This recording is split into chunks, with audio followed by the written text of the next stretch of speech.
O Senhor esteja convosco, Ele está no meio de nós. Proclamação do Evangelho de Jesus Cristo, segundo São Lucas. Glória a vós, Senhor. Naqueles dias, Jesus foi à montanha para rezar e passou a noite toda em oração a Deus. Ao amanhecer, chamou seus discípulos e escolheu 12 entre eles, aos quais deu o nome de apóstolos.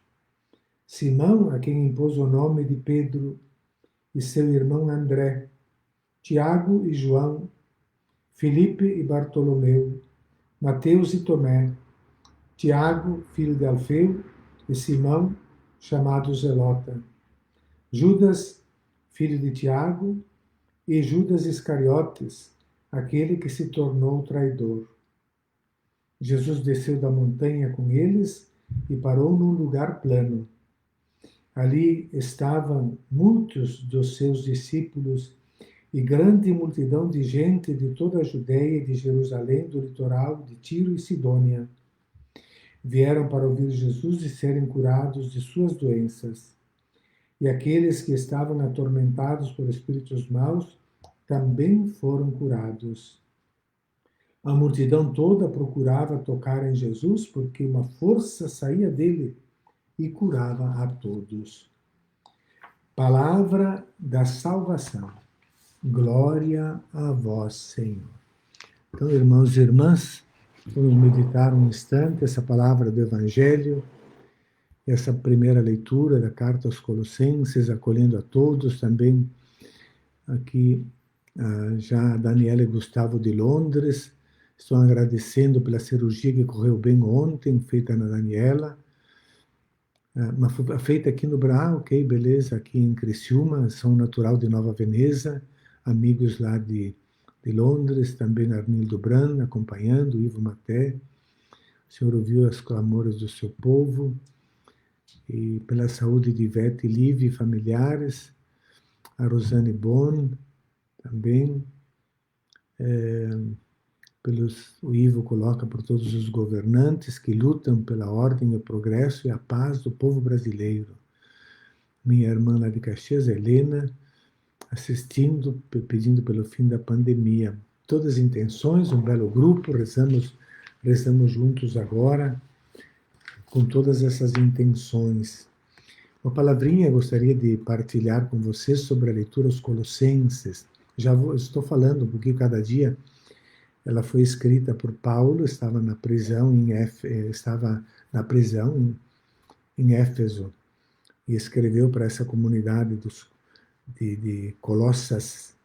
O problema lá é que aquela comunidade se deixou ludibriar por outras pregações, por aqueles que vinham apresentar liturgias solenes, culto aos astros, a seres intermediários influenciados pela gnose da época. E por isso que Paulo é tão incisivo aqui, né? Estar alerta, né? Porque nós somos formados em Cristo, recebemos dele muitas graças, e Cristo nos trouxe para a verdade, para a liberdade. Sai alerta, que ninguém vos enrede com sua filosofia e doutrina falsa. Como é fácil hoje em dia, né? E com tanta facilidade de difundir. Eu mesmo posso fazer uma mensagem aqui falsa, mandar, e ela vai adiante. Isso mesmo quando não é feita por uma pessoa e depois com centenas de robôs se espalha pelo mundo afora, né?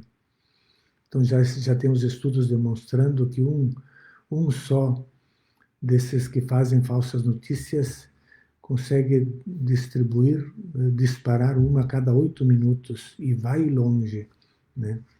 Cuidado com as falsas, não sejam enredados com a filosofia, com falsas doutrinas, baseando-se em tradições humanas, remontando as forças elementares do mundo, claro, porque eles apelam, os astros, e como nós tínhamos muitos também, agora acho que ninguém mais segue, né, mas acreditar nos astros que influenciam para o bem, para o mal, para fazer isso, fazer aquilo, né? É claro que a Lua e os astros têm influência sobre a Terra, E a gente pode ver também na semeadura das coisas a lua como influencia, mas não são poderes divinos, são poderes da natureza. E eles confundiam essas forças elementares, né? E, pois disse tudo isso, né? Pois em Cristo habita corporalmente toda a plenitude da divindade. E todas essas coisas criadas foram criadas em Cristo, né? Ele é a cabeça de todas as forças e dos poderes. Como Paulo nos exorta a nos estarmos mais atentos ao Evangelho, essa palavra que ilumina, nos torna mais simples, mais irmãos, mais solidários, menos pretensiosos e mais felizes, e mais pobres, mais felizes, certamente. Né? Fala do batismo, tudo isso. Uma beleza essa carta aos Colossenses. Mas da Bíblia, como eu já falei também, a carta aos Gálatas, que em qualquer momento devemos lê-la, 6 capítulos, uma horinha a gente lê os 6 capítulos, amanhã lê de novo, vai para as notas, se torna uma carta eloquente para a nossa vida nos dias de hoje. É claro que o salmo que nós respondemos também, o Senhor é muito bom para com todos. Quem é que é muito bom para com todos? O Senhor. E o Senhor é muito bom para com quem? Para um grupo, para uma raça, para uma nação, para uma classe social, para com todos. O Senhor é muito bom. É claro que o Senhor é muito bom, mas nós não, né? Nós não somos nem os estados, nem a sociedade, que como nós vemos agora também a sociedade ali no tempo de Jesus, eles não vão, Jesus está mandando os 12, né? E porque a sua missão deve continuar. Né? O ensinamento profundo do Evangelho é esse. Jesus, então, sobe para a montanha, subindo a montanha para rezar a Deus. Ele explicita a Deus, não a si mesmo, nem a amuletos, nem a Deus. Rezar a Deus, entrar em comunhão, sentir qual é a sua vontade, porque diante da perspectiva e da grandeza da sua missão, ele sente e ali, nessa inspiração, ele recebeu a revelação de Deus de escolher os 12. Isso está em paralelo com o texto de Moisés, no Êxodo 19, quando Moisés sobe a montanha, subindo a montanha, recebeu a revelação da lei, descendo a montanha, ele deve comunicá-la a todos. Jesus subiu a montanha para rezar, deve descer e comunicar essa revelação que recebeu a todos. E a revelação que ele recebeu são esses 12 que ele escolheu. Escolheu lá em cima, mas os mandou para baixo. Foi escolhido na oração, no coração de Deus, mas a sua missão é aqui embaixo, na planície, na terra, sujar os pés, machucar os pés no meio do povo e no meio dos pobres, anunciando o Evangelho. Essa é a missão que ele vai dar aos 12, né? E desimpôs as mãos, sinal da imposição. A imposição das mãos é a invocação do Espírito Santo que desce sobre eles. Aí temos os 12 nomes que eles são enviados. E então a grande multidão de gente, toda a Judéia de Jerusalém, do tal Tiro e Sidônia estavam ali, vieram para ouvir Jesus e para serem curados. Então, nem a escolha dos 12, nem um dia de oração lá na montanha, uma noite de vigília na oração, afasta Jesus das necessidades da multidão. E estavam lá para serem curados de suas doenças e libertados dos espíritos impuros que habitam o coração, e dele saía uma força que curava a todos, diz o Evangelho. Né? Então aqui temos uma concentração de informações que Lucas coloca para todos nós. Né?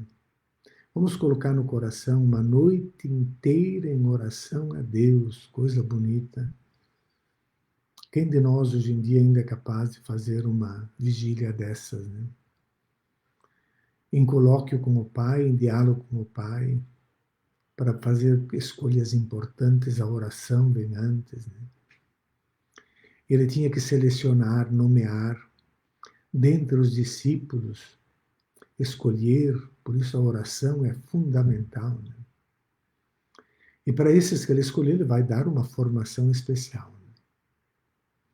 Então, a escolha dos 12 é para garantir a continuidade da igreja, a missão da igreja, de levar adiante essa notícia do Evangelho. E o povo todo sedentos, as pessoas sedentas para ouvir a sua palavra e serem curadas das doenças. Jesus não esquece massas aflitas e abandonadas. E essa é uma característica própria de Lucas, essa energia, essa força de Deus que sai do coração de Jesus, que reza para ter um coração bom.